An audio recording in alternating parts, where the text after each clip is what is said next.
श्री गणेश चतुर्थी कथा। एक समय की बात है कि भगवान विष्णु का विवाह लक्ष्मी जी के साथ निश्चित हो गया। विवाह की तैयारी होने लगी। सभी देवताओं को निमंत्रण भेजे गए, परंतु गणेश जी को निमंत्रण नहीं दिया गया। कारण जो भी रहा हो, अब भगवान विष्णु की बारात जाने का समय आ गया। सभी देवता अपनी पत्नियों के साथ विवाह समारोह में आए। उन सब ने देखा कि गणेश जी कहीं दिखाई नहीं दे रहे हैं। तब वे आपस में चर्चा करने लगे कि क्या गणेश जी को नहीं न्योता है या स्वयं गणेश जी ही नहीं आए। सभी को इस बात पर आश्चर्य होने लगा। तभी सबने विचार किया कि विष्णु भगवान से ही इसका कारण पूछा जाए। विष्णु भगवान से पूछने पर उन्होंने कहा कि हमने गणेश जी के पिता भोलेनाथ महादेव को न्योता भेजा है। यदि गणेश जी अपने पिता के साथ आना चाहते तो आ जाते। अलग से न्योता देने की कोई आवश्यकता भी नहीं थी। दूसरी बात यह कि उनको 1.25 मन मूंग, 1.25 मन चावल, 1.25 मन घी और 1.25 मन लड्डू भोजन दिन भर में चाहिए। यदि गणेश जी नहीं आएंगे तो कोई बात नहीं। दूसरे के घर जाकर इतना सारा खाना पीना अच्छा भी नहीं लगता। इतनी वार्ता कर ही रहे थे कि किसी ने सुझाव दिया, यदि गणेश जी आ भी जाएं तो उनको द्वारपाल बनाकर बैठा देंगे कि आप घर की देखभाल करना।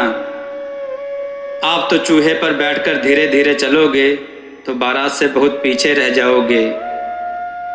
यह सुझाव भी सबको पसंद आ गया, तो विष्णु भगवान ने भी अपनी सहमति दे दी। होना क्या था कि इतने में गणेश जी वहां आ पहुंचे और उन्हें समझा बुझाकर घर के रखवाले करने बैठा दिया। बारात चल दी।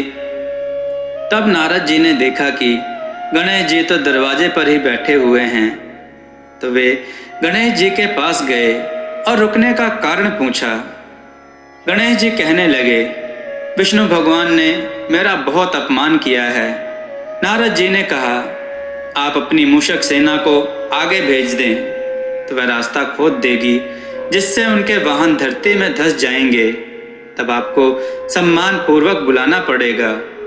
अब तो गणेश जी ने अपनी मूषक सेना जल्दी से आगे भेज दी और सेना ने जमीन पोली कर दी। जब बारात वहां से निकली तो रथों के पहिए धरती में धंस गए। लाख कोशिश करें परंतु पहिए नहीं निकले। सभी ने अपने अपने उपाय किए, परंतु पहिए तो नहीं निकले, बल्कि जगह जगह से टूट गए। किसी की समझ में नहीं आ रहा था कि अब क्या किया जाए। तब तो नारद जी ने कहा, आप लोगों ने गणेश जी का अपमान करके अच्छा नहीं किया। यदि उन्हें मनाकर लाया जाए तो आपका कार्य सिद्ध हो सकता है और यह संकट टल सकता है। शंकर भगवान ने अपने दूत नंदी को भेजा और वे गणेश जी को ले आए। गणेश जी का आदर सम्मान के साथ पूजन किया।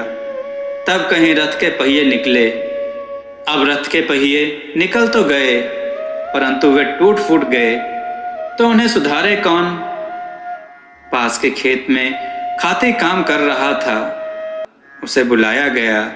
खाती अपना कार्य करने से पहले श्री गणेशाय नमः कहकर गणेश जी की वंदना मन ही मन करने लगा।